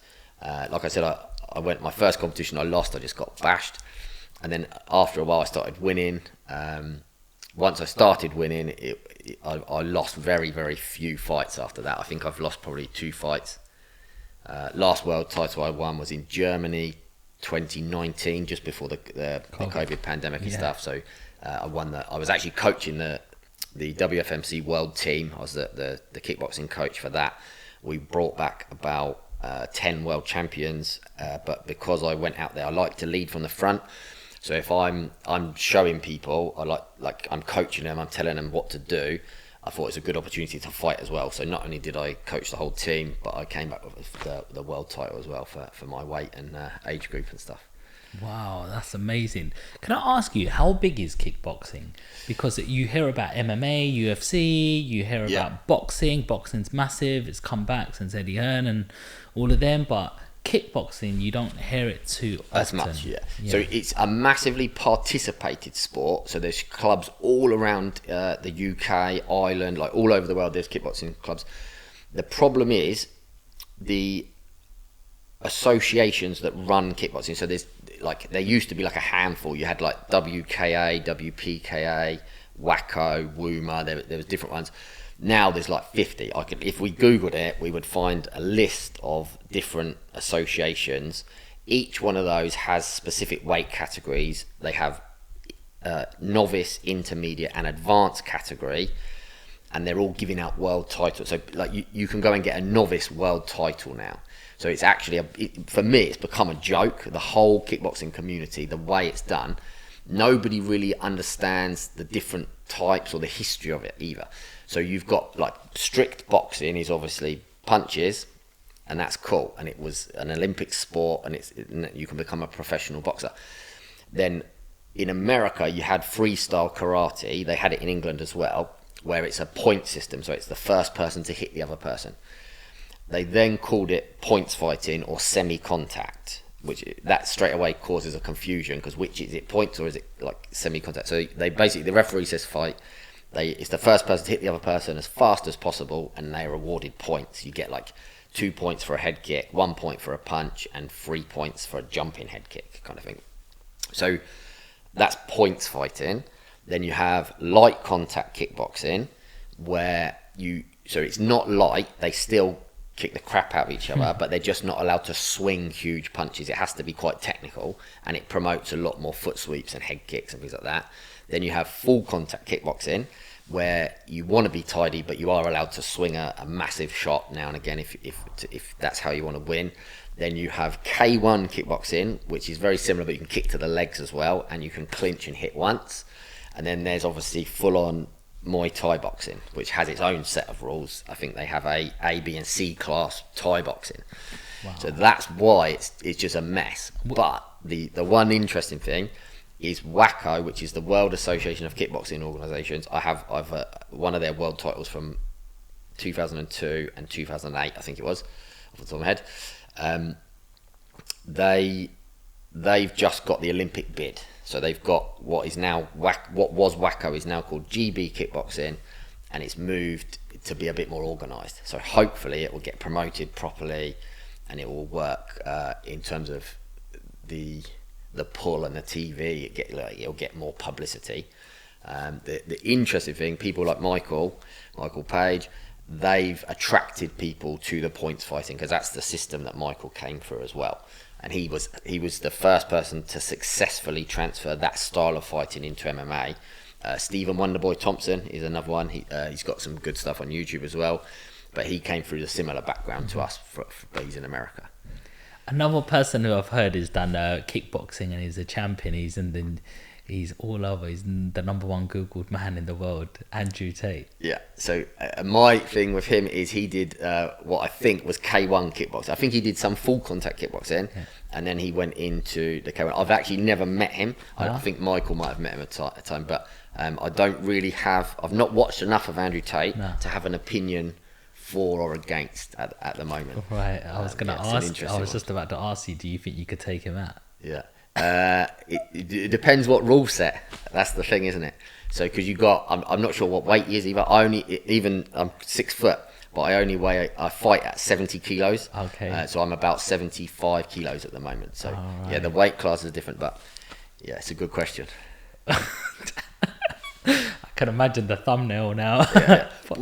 I'm always up for some YouTube boxing. Yeah, let's just say that. Man, that would be a massive fight, honestly. So what style did you adapt in the end, like the point system? Or So I have world titles in points fighting, light contact, and full contact kickboxing for over the years. What I've done is I've adapted it into like an MMA syllabus. So I've learnt some jiu-jitsu and some wrestling. I really struggle with the jiu-jitsu and the wrestling, not through the fault of the jiu-jitsu or the wrestling. It's the way it's taught. The jiu-jitsu is like, we'll turn up late, we'll throw a banana skin by the side of the mat, we'll drink some coconut water, we'll run through a random technique for the day, and it's not structured together. But I have found a couple of amazing instructors. There's Iran Burt in Israel, Aaron Burt, I think his name is, in Israel, through Edo Portal. He sort of connected that, and he gave us some really interesting things, which I think came from John Danaher, possibly from that system.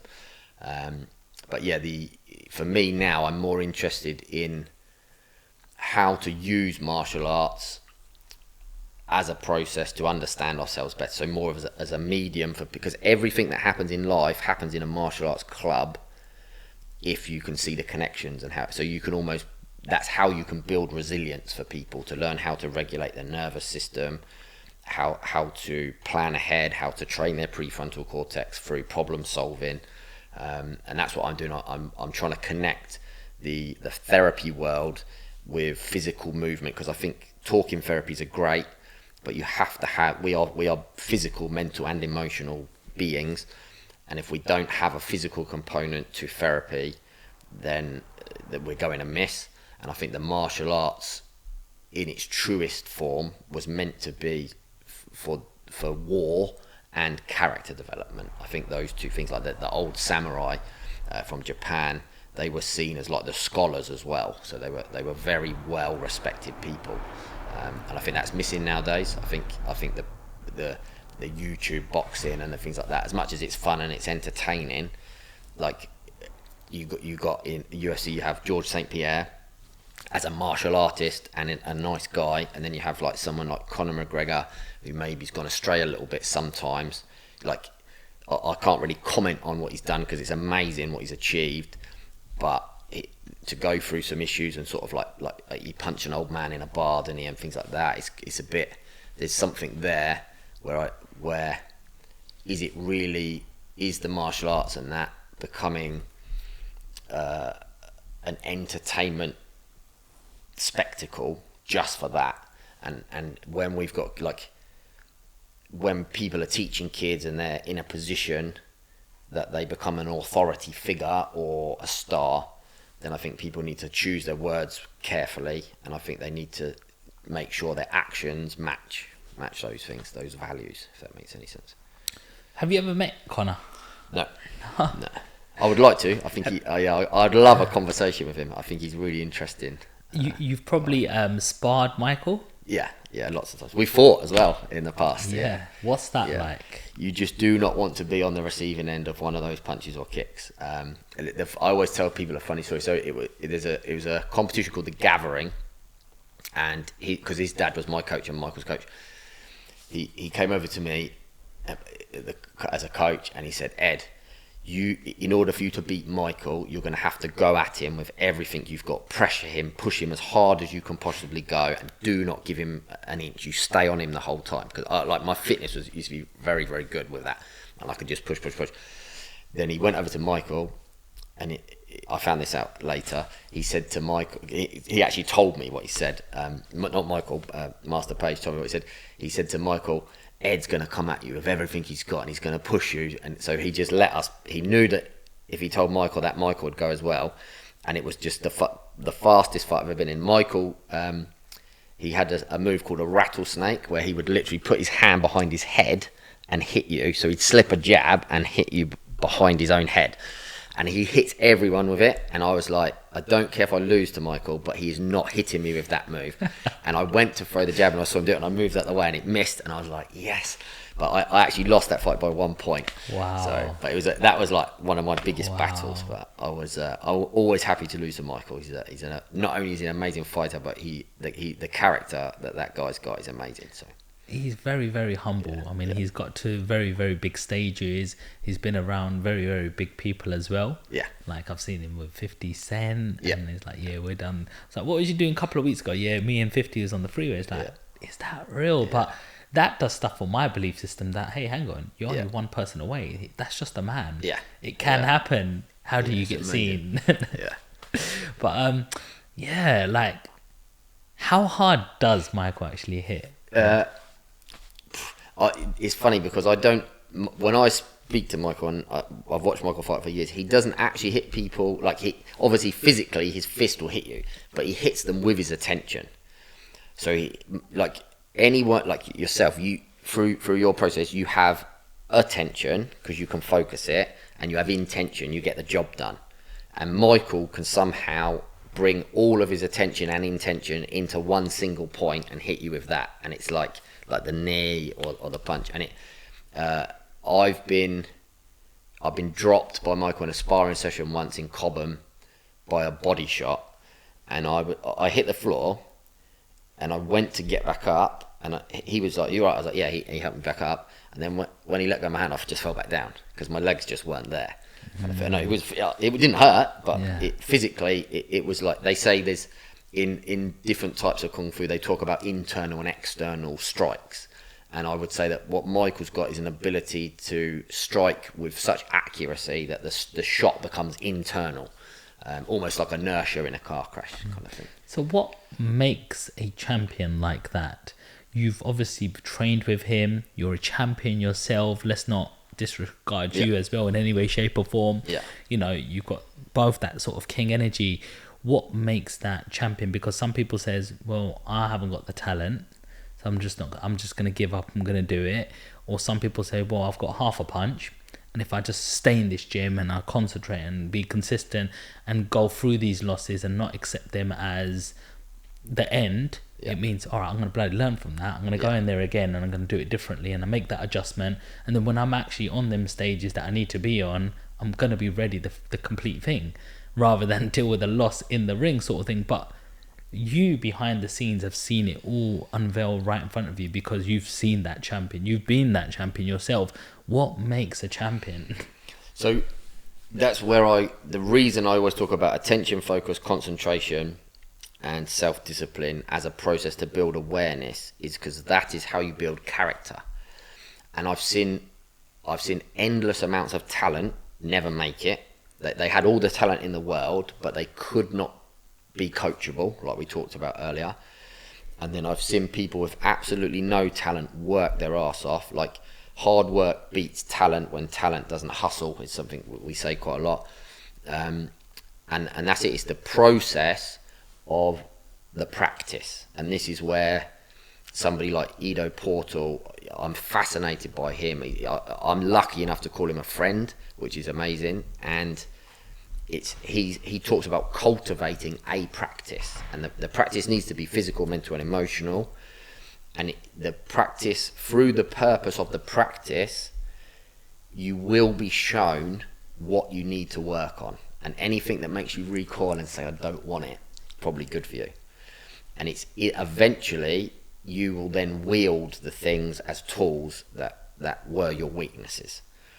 So there's attention, focus, concentration, and self-discipline as a process to build self-awareness, and then you need to turn the self-awareness both directions. How do you react inwardly to when other people are doing things to you and environments change around you, and how do you command the environments, because you are both in control and you are controlled by the environment. I don't know if that's answered the question. Ed, why are you so passionate about this topic? Because I think it is the crux of all that there is. If you break it right down, like it is a Buddhist one, I think it's Robert Thurman. He says, if you sent somebody a table in the post, you would send them the table leg, but have then they got the table or have you got the table, because you still got some of the bits. So then you take another piece and you send it. It means that you haven't got it. They haven't. Eventually, you won't have the table, and they'll have the table. And it means people say to you all the time, or in the world, people say, don't overthink it, don't overanalyze it. Thinking is for analyzing, and if you dismantle something enough, the pieces vanish, and then once they vanish, you can put them back together, and then you can understand what it is. So it's like you can do the same with a bike or a microphone. You can take all the parts apart, lay them out, see them clearly in reality for what they are, what they can do, and put them back together. And if you do that enough times, you realise that it's actually, you can do that with everything else, because you need to learn how to do it with things in order to do it to yourself. And if you can take yourself apart physically, mentally and emotionally, then you can put yourself back together. And when you put yourself back together, you can look at the beliefs and the core value systems that our parents have given us. Because even in terrible dysfunctional families, there's probably some good advice. And even in the best families, there's probably some terrible advice. And our job is to work out which ones do we want to take on board ourselves, I think.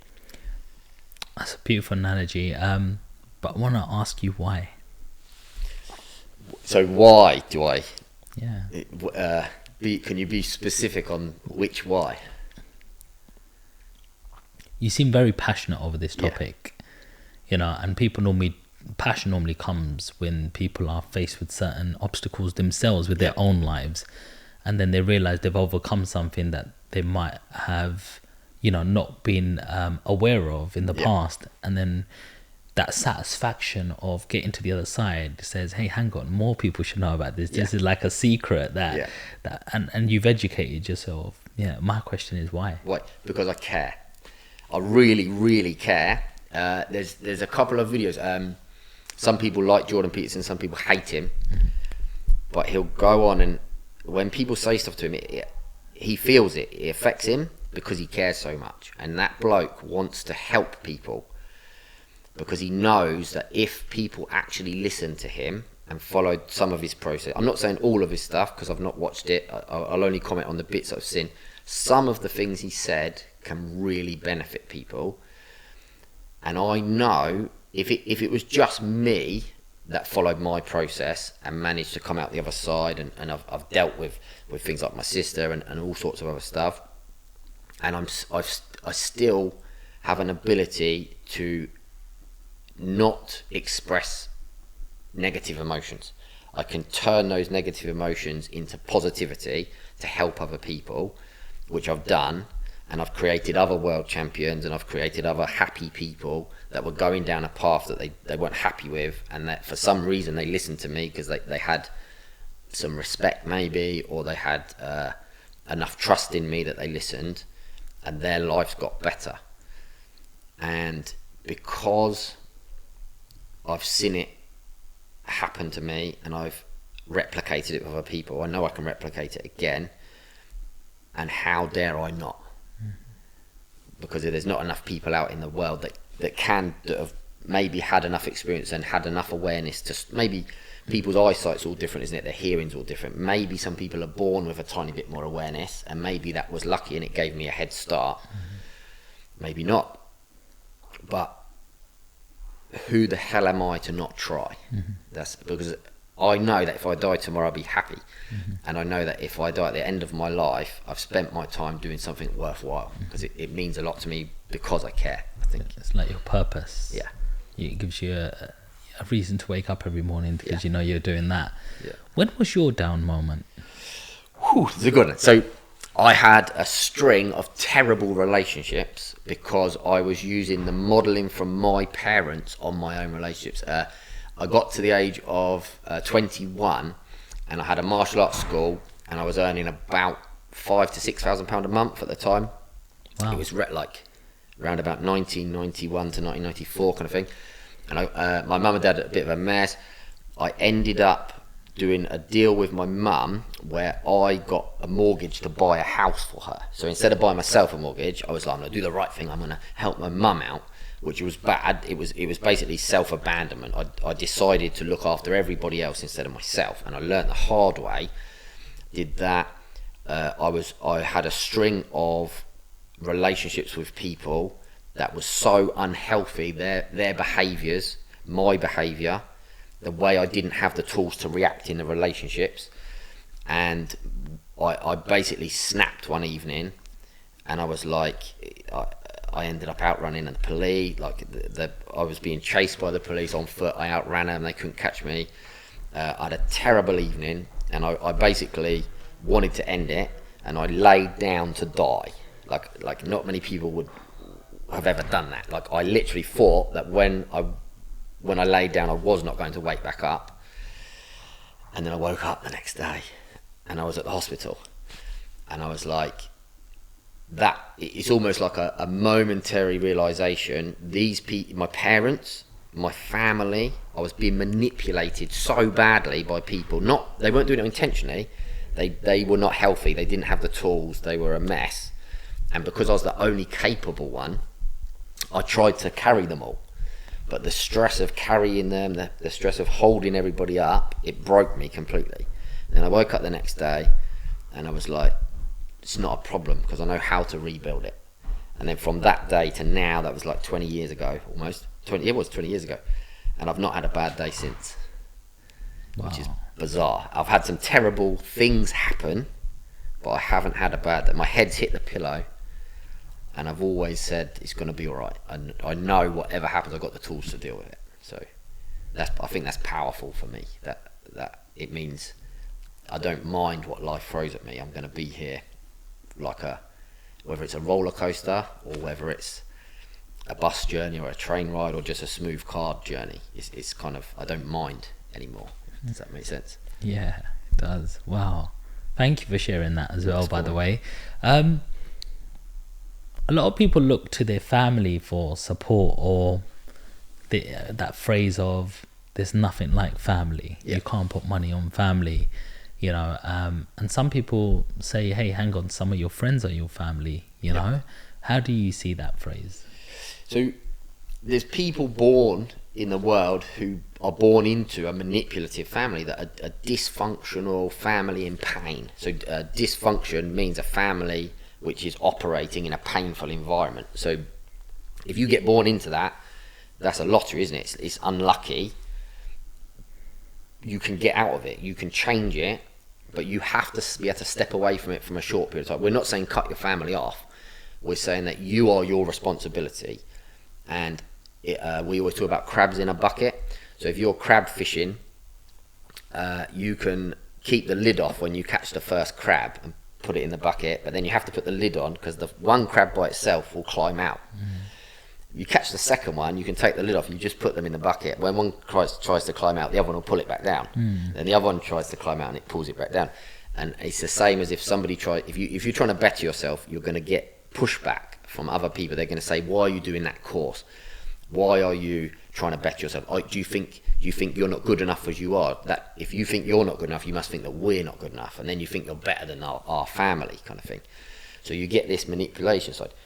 I would have loved to have had a family who supported, used their intelligence, worked as a team, kind of thing. But I didn't find it at home. I found it in the martial arts industry because Michael Page, Marvin Francis, Simon Lewis, Newton, as we work, these people, they're really good friends of mine. Then I was lucky enough to meet some other people through that who, like Edo Portal, Odelia, these people, they're so kind and they're so giving. Like even like yourself, like I've known people since I was 5 years old, and I've never had conversations with them like this because they're not open to those conversations. So family for me is just about connection, and you can find connection with all sorts of people from all sorts of walks of life if you're willing to have the conversation. But it all starts with the eye contact, doesn't it? Like you go, oh, I don't want to do that, look away. But it's also like you're a really like genuinely nice guy. Like on paper you're 7 times, you know, kickboxing champion. If you was a little bit more loud and proud, all right, son, how you doing? I'm like, don't eyeball him before he'll smash that over my head. Are you looking at me a funny way? But you're also, I think you acknowledge how powerful and what you are as well. And I think sometimes some people like to make their personality a little bit more softer, to say, look, you can still approach me, you know, you can still talk to me and stuff. And maybe in a way that I actually try to soften myself more, because people go, multi-millionaire, big money, big car, he's going to try and intimidate me. I'm better than you because I got more money and I could buy all of that in a second. So it actually makes me into a softer person, because I've always wanted to go, I'm not that guy, and I'm actually really approachable, soft. I'm just as the same as another guy as well.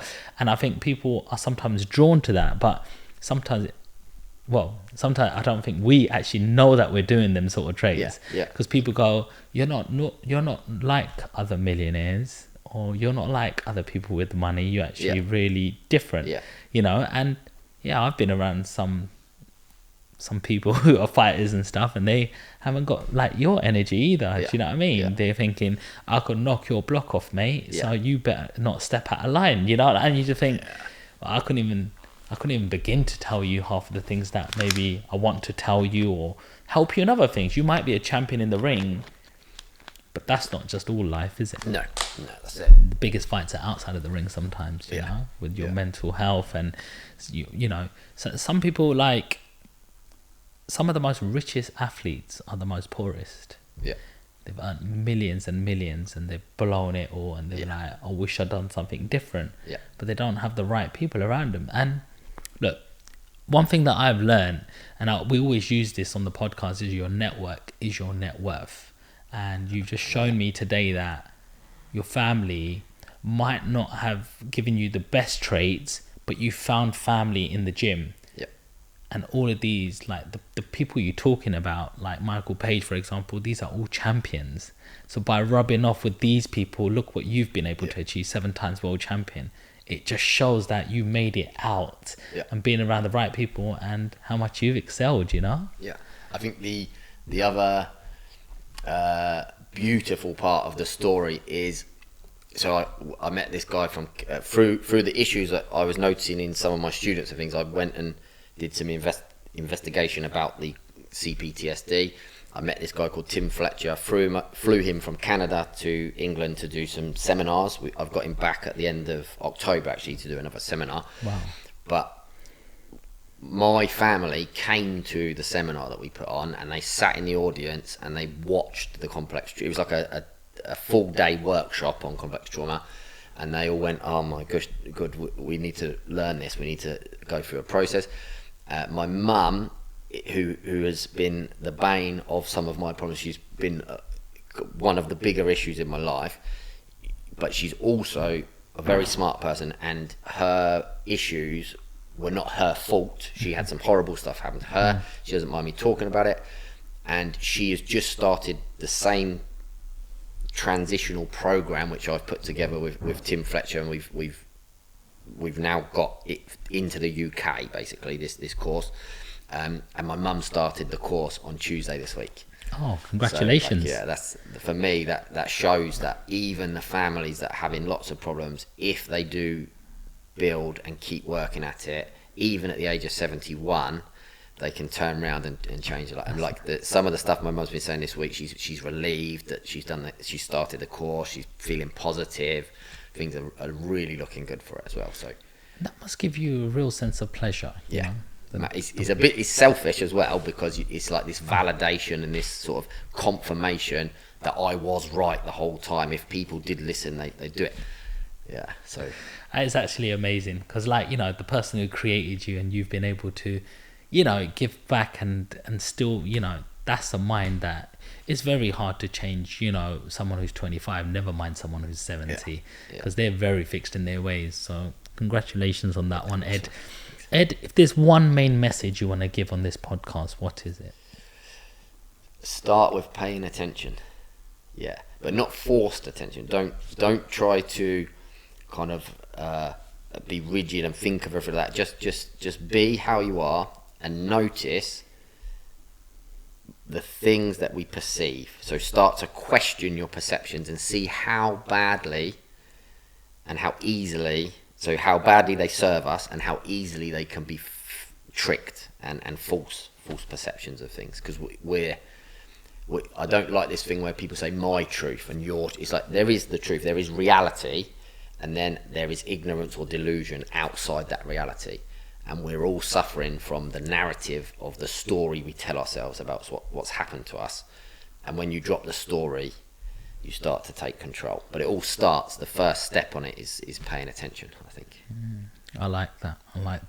Well, look, Ed, it's been amazing having you on this podcast. The time has absolutely flown by. That was the quickest podcast I've ever done, but in the same amount of time, if that makes sense. I was like, is that the time? We're 10 minutes over.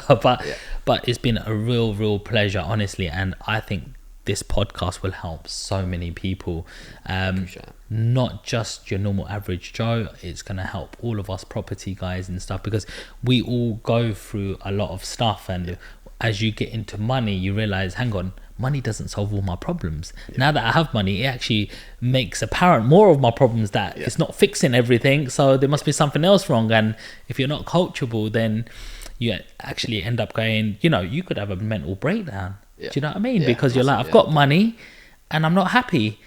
So what's going to make me happy? Because this is everything I've ever thought of.